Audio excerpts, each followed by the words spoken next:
بسم اللہ الرحمن الرحیم۔ السلام علیکم۔ امید آپ خیریت سے ہوں گے۔ اللہ میاں آپ کو اپنے حفظ و ایمان میں رکھے۔ آج کا ہمارا ٹاپک ہے میدان کربلا میں حضرت امام حسین کا آخری سجدہ۔ اگر آپ چینل پہ نیو ہیں تو چینل کو سبسکرائب کر لیں۔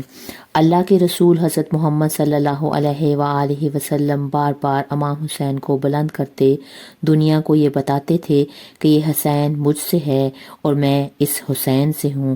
اے لوگو، اگر اس حسین کو کوئی مشکل وقت آ جائے اور یہ تم سے مدد طلب کرے تو تم اس کا ساتھ دینا، کیونکہ یہ جنت کے نوجوانوں کا سردار ہے، میرا خون ہے، میری اولاد ہے۔ لیکن افسوس کہ ابھی رسول اللہ صلی اللہ علیہ وآلہ وسلم کی وفات کو تھوڑا وقت ہی گزرا تھا کہ کربلا کے میدان میں ایک طرف 9 لاکھ فوج کا مجمع اور دوسری طرف حسین، جس کو اللہ کے نبی اپنے کندھوں پہ سوار کرتے تھے۔ امام حسین اپنے نانا کی امت سے بار بار کہتے تھے، کیوں میرا رستہ روکا؟ اے لوگو، پہچانو میں تمہارے نبی کا نواسا ہوں۔ کیوں 3 دن سے میرے بچوں کو پیاسا رکھا، میرے عزیز و اقارب کو قتل کیا؟ بتاؤ، کیا میں نے رسول اللہ کی شریعت میں کوئی ترمیم کی ہے؟ کسی انسان کا حق کھایا ہے؟ کسی انسان پہ ظلم کیا ہے؟ اتنے میں فوج یزید ایک آواز میں کہنے لگی، اے حسین، ہم سب تجھے تیرے بابا علی کے بوکس میں قتل کر رہے ہیں تاکہ یزید ہماری جھولیاں دولت سے بھر دے۔ امام حسین نے فرمایا، اے لوگو، آج جس اسلام کا علم تمہارے ہاتھوں میں بلند ہے، یہ علم میرے بابا علی نے بلند کیا۔ مت بھولو، خیبر اور خندق میں اگر علی نہ ہوتے تو اسلام کی فتح ناممکن تھی۔ وہ علی جس نے پوری زندگی اسلام کی خدمت کی، حق کو بلند کیا، رسول اللہ کی حفاظت کی، آج اس علی کو یہ اجر دے رہے ہو۔ اے لوگو، بتاؤ، اللہ کے رسول نے بار بار میرے بابا علی کا ہاتھ تھام کر بلند کر کے فرمایا تھا، جہاں حق ہوگا وہاں علی ہوگا، اور جہاں علی ہوگا وہاں حق ہوگا۔ آج اس علی کو اور اس کی اولاد رسول کو یہ اجر دے رہے ہو۔ اتنے میں یزید کی فوج کے سپہ سالاروں نے دیکھا کہ کہیں فوج میں بغاوت نہ ہو جائے۔ اے شمر، کیا دیکھ رہے ہو؟ حملہ کرو۔ لاکھوں کی فوج نے جب رسول اللہ صلی اللہ علیہ وآلہ وسلم کے نواسے پر حملہ کیا، امام حسین نے اللہ کا نام لیا اور ذوالفقار کو اپنی نیام سے نکالا۔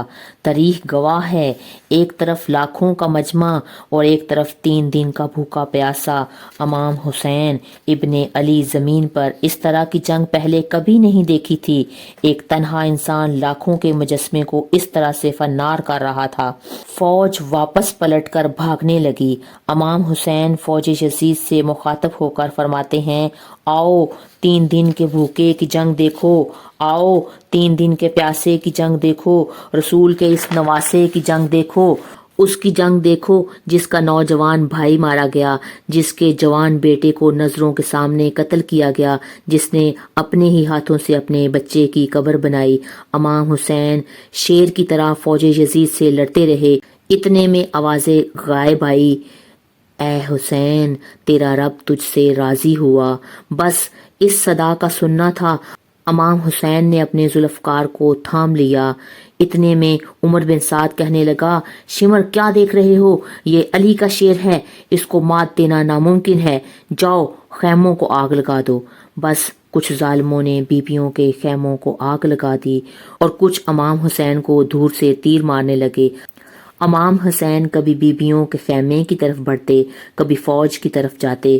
عمر بن سعد اور شمر نے فوج کو 4 حصوں میں تقسیم کر دیا اور کہا، کوئی بھی حسین کے پاس نہ جائے، جس کے پاس جو چیز ہے وہ دور سے حسین کو مارے۔ جس کے پاس نیزہ تھا اس نے نیزہ مارا، جس کے پاس تیر تھا اس نے تیر مارا، جس کے پاس مارنے کو کچھ نہ تھا وہ کربلا کے میدان کی گرم مٹی اٹھا کر حضرت امام حسین کی طرف پھینکتا رہا۔ امام حسین کے جسم پر ہزاروں زخم لگتے رہے۔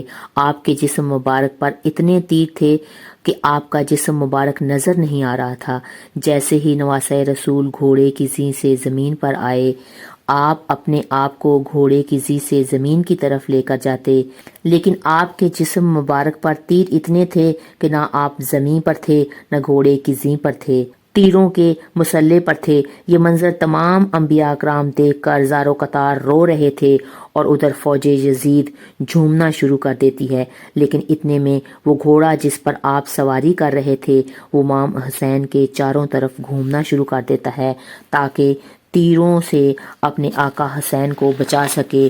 گھوڑا دوڑ ہی رہا تھا کہ اتنے میں عمر بن سعد کہنے لگا، اے لوگو رکو، میں نے اپنی آنکھ سے دیکھا ہے اس گھوڑے پر اللہ کے رسول صلی اللہ علیہ وآلہ وسلم سواری کیا کرتے تھے، کہیں تیر اس گھوڑے کو نہ لگے، اور یوں تیروں کا چلانا بند کیا گیا۔ افسوس ان لوگوں پر کہ گھوڑے کا تو احترام معلوم تھا جس پر رسول صلی اللہ علیہ وآلہ وسلم سواری کیا کرتے تھے، لیکن اس حسین کا احترام بھول چکے تھے جس کو آپ اپنے کندھوں پر سوار کر کے امت کو دکھاتے تھے۔ بس امام حسین زمین کربلا پر اپنے سر کو سجدے میں رکھ کر اللہ کا شکر کر رہے تھے، اور وہاں فوج یزید کے مختلف سپاہی امام حسین کا سر کاٹنے قریب آتے ہیں۔ جو بھی قریب آئے امام حسین کے سر کو دیکھتے تو امام حسین کے چہرے میں رسول صلی اللہ علیہ وآلہ وسلم کا چہرہ نظر آئے اور وہ چیخ کر واپس چلا جائے۔ اتنے میں شمر کہنے لگا، یہ کام مجھ سے ہی ہونا ہے۔ جیسے ہی شمر نے خنجر امام حسین کے گلے پر رکھا تو وہ دیکھنے لگا کہ امام حسین کے لب ہل رہے ہیں۔ اس نے سوچا کہ ہم نے امام حسین کا پورا خاندان قتل کر دیا۔ 3 دن تک امام حسین کے بچوں کو پیاسا رکھا، شاید حسین ہمیں بد دعا دے رہا ہوگا۔ اور سننے لگا، کان قریب کر کے سننے لگا، اور کیا سنتا ہے؟ امام حسین اللہ کے دربار میں اللہ کی نعمتوں کا شکر ادا کر رہے ہیں کہ اے اللہ تیرا شکر، اس عظیم امتحان کے لیے تو نے اس حسین کو چنا۔ اتنے میں امام حسین کی آنکھ کھلی اور وہ شمر کی طرف دیکھا، کہنے لگے، اے شمر، کیا تو نہیں جانتا کہ میں رسول اللہ کا نواسا ہوں، جنت کا سردار ہوں، حق پر ہوں، بے جرم ہوں؟ شمر نے کہا، ہاں مجھے معلوم ہے۔ پھر آپ نے فرمایا، کیوں قتل کر رہے ہو؟ شمر نے کہا، تاکہ یزید میری جھولی دنیاوی دولت سے بھر دے۔ بس یہ کہتے کہتے شمر امام حسین کا گلا کاٹتا رہا اور فوج یزید مسلسل جھومتی رہی۔ امام حسین کا سر قلم ہونے کے بعد سادات کو لوٹا گیا۔ امام حسین کے سر کو نوکے نیزہ پر بلند کر دیا گیا۔ بی بی سکینہ کو تماچا مارنے لگے۔ رسول صلی اللہ علیہ وآلہ وسلم کی نواسیوں کے سر سے چادر کو لوٹا گیا۔ امام حسین کے جسم مبارک کی توہین کرنے لگے۔ تاریخ میں لکھا ہے، امام حسین کے جسم پر جو چیز تھی اس کو لوٹنے لگے۔ اتنے میں ایک شخص امام حسین کے جسم کے قریب آیا۔ امام حسین کے ہاتھ میں انگوٹھی پہنی ہوئی تھی، اتارنے کی کوشش کرنے لگا۔ جب انگوٹھی نہ اتری تو انگلی کاٹ کے انگوٹھی لے گیا۔ آپ کے جسم مبارک کو رسیوں سے باندھ کر کربلا کی گرم زمین پر ادھر ادھر ترایا گیا۔ اتنے میں عمر بن سعد نے کہا، اے شمر، حسین اور اس کے ساتھیوں کی لاش کا وہ حشر کرتے ہیں، رہتی دنیا تک کوئی بھی یزید کے خلاف آواز نہ اٹھائے۔ سب کے جسم سے سر کاٹ لو اور سب کی لاشوں کو پامال کر دو۔ زمین کربلا گواہ ہے، کہیں سے کوئی قبیلہ اٹھ کے آتا ہے اور کہتا ہے ہم حر کی لاش کو پامال نہیں ہونے دیں گے، کہیں لیلا کا قبیلہ آ کر کہتا ہے ہم علی اکبر کے لاشا کو پامال نہیں ہونے دیں گے، کہیں بی بی رباب کے قبائل کے لوگ آتے ہیں اور کہتے ہیں کہ ہم علی اصغر کی لاش کو پامال نہیں ہونے دیں گے۔ ایک ایک لاش کو پامال ہونے کی جگہ سے ہٹا لیا جاتا ہے۔ تاریخ گواہ ہے کہ صرف رسول اللہ کا اکیلا نواسا کربلا کی گرم زمین پر پڑا رہا۔